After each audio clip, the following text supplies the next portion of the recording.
I joined the Missionary Sisters of the Immaculate Conception, MIC Sisters, in 1994. At that time, I was in Mzimba at St. Paul's. I was teaching at St. Paul's Primary School. Of course, this vocation had started already many years ago when I was a small girl in Sunday school. That's when I felt really called to become a sister one day. It's a long story. And then the journey from there, in Mzimba, I was like an aspirant. Then I became a postulant. I stayed in Mzimba for 1 year. Then I went to Chipata for our novitiate for 2 years. I made my first profession in 1997. And I was posted first to Nkatabe at St. Augustine, CDSS at that time. So I taught only 1 year. From there, I was posted back to Zambia at our formation house. I was assistant mistress. But just before that, in 1999, I went for vocation promotion, but I became, in the year 2000, I was sent for formation studies in Kalundu, that is in Zambia. And then in 2001, I became the postulant mistress. So I was in charge of our postulants. I moved in 2002 to St. Paul's, where I continued like the second year of our postulants, another group. That was in 2002. In 2003, I went for what we call International Scholasticate in Canada, where I was up to 2005. So when I came back, sometime in September. Then on the 17th of December, I did my final profession right here at Marymount in our chapel. So that was in 2005. From there, I was posted back to Zambia, where I was now assistant novice mistress. And then at the same time, I was doing, I was in the leadership of the province. We call it the provincial council. I was a councillor. In 2006, I went to back. I was in Chipata then, and 2007, I was I went for upgrading because I'm a teacher by profession, primary school teacher. So I went to Catholic University, where I was from 2007 up to 2011 when I graduated. Then I was moved to Mzimba again for just 6 months. Because at that time we had elections again, consultations which were done in our province. I was elected the assistant provincial superior, and then at the same time the one who was here, Sister Uget, was the provincial superior. So I was moved from Zimba to Marymount in order to continue the project, which was just starting, the project of Wongani Primary School. So I was like we can say in secular world, we call it, I was like the project manager to really make sure that things were on track. So I stayed up to 2012 when the work was done. In 2013, I started to teach at Marymount. So I taught at Marymount up to 2015. Up to 2018. In 2015, I was appointed there. Of course, we did interviews as the deputy head for Marymount. We call that academics in the academics level. So I was at the same time combining with my work as assistant provincial. And then in 2018, I was appointed provincial superior. So I went to Lilongwe. I had to move to leave Mzuzu for Lilongwe, where it's our provincial house. So I was there up to this moment when we had our general chapter, what we call our general chapter in last year in December. Then I was elected to be the superior general of our institute, to be in charge of all our sisters and all their works in the mission in 14 countries throughout the world. In fact, we are in Africa here, we are in Malawi and Zambia. For us, it's one province. And then we are also in Madagascar, the island next to Africa, the big island we have. We are in Canada, where it's our foundation. From there, we are also in South America, in Haiti, we are in Cuba, in Peru, in Bolivia, and we are also in the Philippines, in Asia. In Asia, we are in Philippines, we are in Hong Kong, in Japan, in Taiwan, and also in Vietnam, and also part of China. China was our first mission. But then we are no more there per se, but we have what we call a foothold, where some of our sisters from Hong Kong and from Taiwan, they are able to visit our mission there. So briefly, I think that is my journey so far.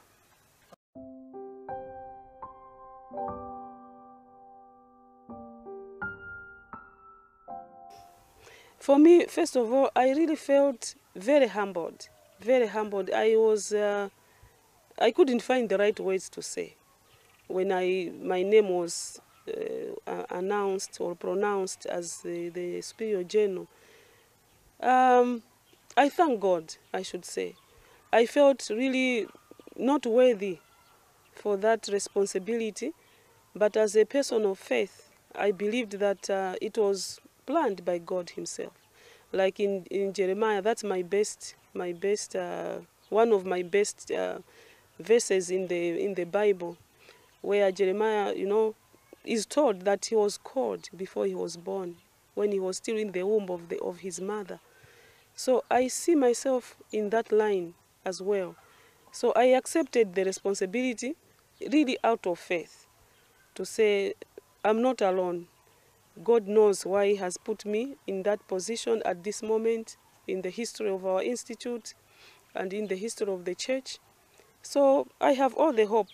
And I thank my sisters who elected me. It means they trusted me and they believed that I can contribute something to the institute.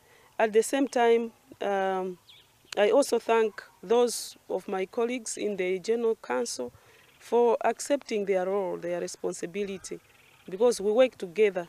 It's not like I will be working alone. So to me, that unity gives me a lot of hope that, yes, it is a big responsibility in the eyes of many people, in my own eyes as well, but everything I bring it back to God Himself. He has a plan which He wants to fulfill, and it's my prayer that I'll try my best with His grace to do what He wants me to do.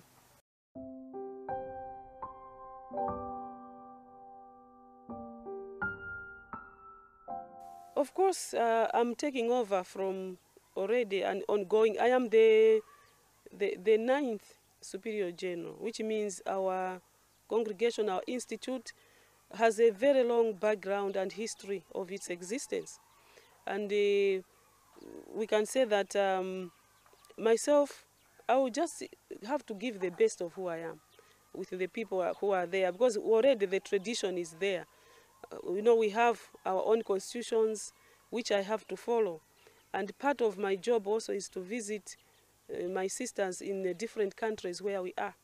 So to work with the provincial superiors and their councils, to visit their missions, to see together how best we can bear witness to Jesus Christ, whom we are serving. We are evangelizers.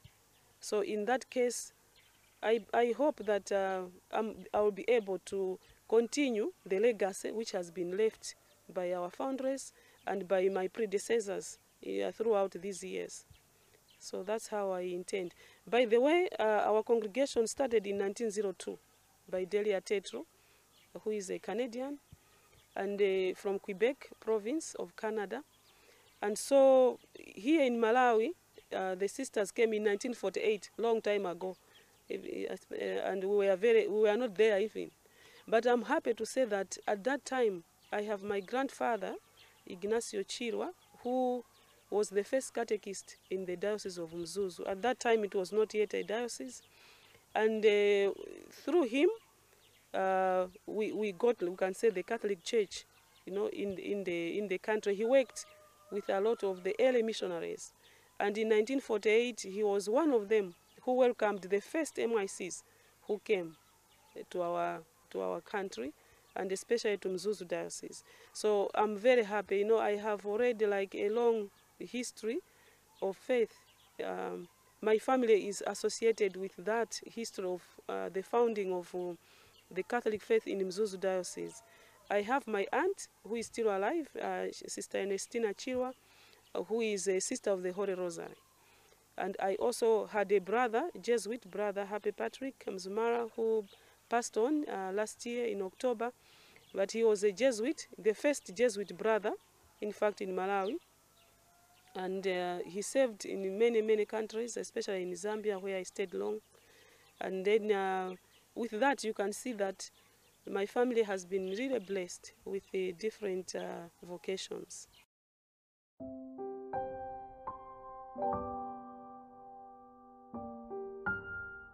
I encourage the girls who want to become sisters in the Catholic Church, in different congregations, but also, of course, in particular to our congregation, to our institute. I can say that it's a vocation is a gift from God. And in the Catholic Church, we have different vocations. For example, sisterhood is one of them. We have priesthood, we have brotherhood, and we have also Christian marriages. So I encourage the youth in general to choose wisely. They cannot just choose because they are attracted to a particular vocation, but they have to pray about their vocations, to pray what is it that God really wants them to be, where the Lord wants them to be. So, as I have said, you know, all these vocations are very important, and they emanate or they come from a Christian family, a marriage vocation, whereby myself, those youth who are called to married life, I encourage them to remain faithful to their spouses, to remain faithful to their partner. It's because of their faithfulness that the Lord himself will choose some of their children to serve him in other vocations. Because married life is the basic, is the root of all the vocations. And whatever happens, the consequences that take place in a marriage life will impact in the life of brotherhood, sisterhood, and priesthood.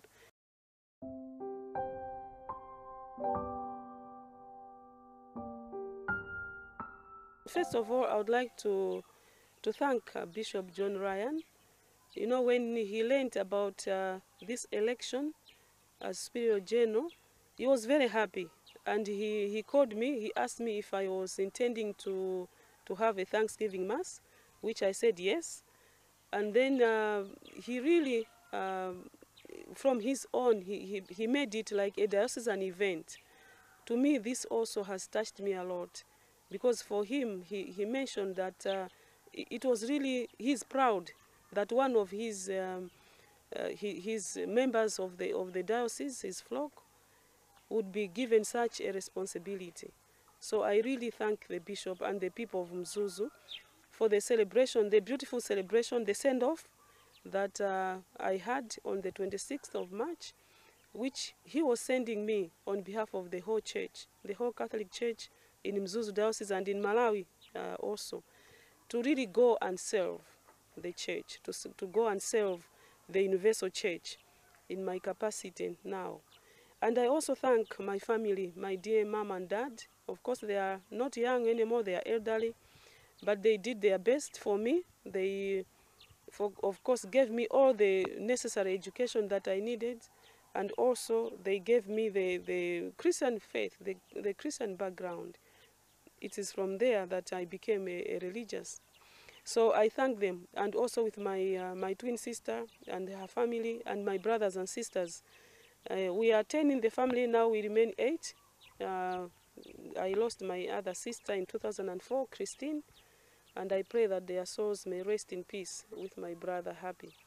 I would like also to thank, of course, Bishop Joseph Zuza. He is late now, but he was very instrumental as well in my vocation. You know, he always encouraged me. By the way, he's my uncle in the family of my mother, from my mother's side. And I really thank him. I know he's also praying for me.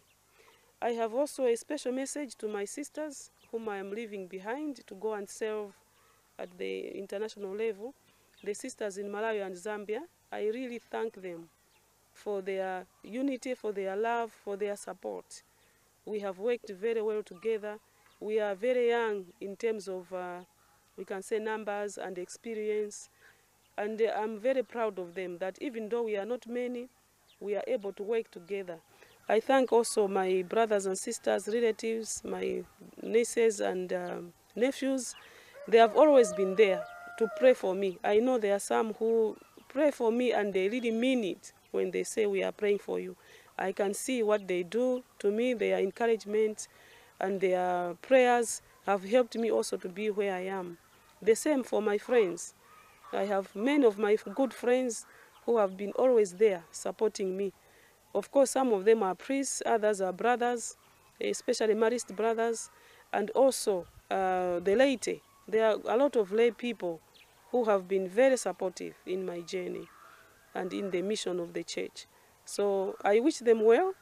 I hope that one day we'll still meet again. After my term of office is over, I hope I'll come back home and continue to serve the church.